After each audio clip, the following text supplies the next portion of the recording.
संतोष देशमुख हत्या प्रकरणातील मास्टरमाइंड नेत्याच्या जवळचा म्हणून नैतिकतेच्या आधारावर राजीनामा घेतला।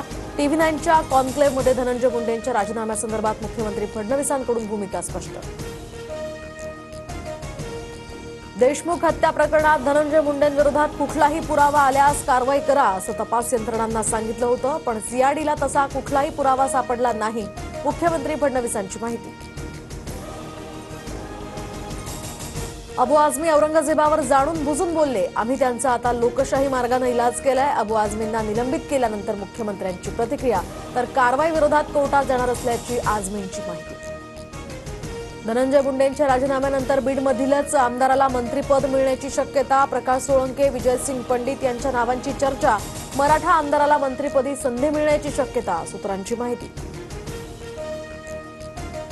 आमचा औरंगजेब सुतारवाडीत बसलाय, आमदार महेंद्र थोरवेंची नाव न घेता तटकरेंवर सडकून टीका। चुकीच्या पद्धतीनं राजकारण केल्यास रायगड लोकसभा लढवण्याची तयारी असल्याचाही इशारा।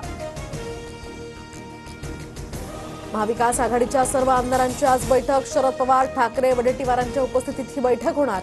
यशवंतराव चव्हाण सेंटर या ठिकाणी बैठकीचं आयोजन। कोल्हापुरातील इंडिया आघाडीचे कार्यकर्ते पोलिसांच्या नजरकैद आहेत। फडणवीसांच्या कोल्हापूर दौऱ्यात कार्यकर्त्यांचा आंदोलनाचा इशारा। प्रशांत कोरटकर प्रकरणावरून इंडिया आघाडीचे कार्यकर्ते आक्रमक।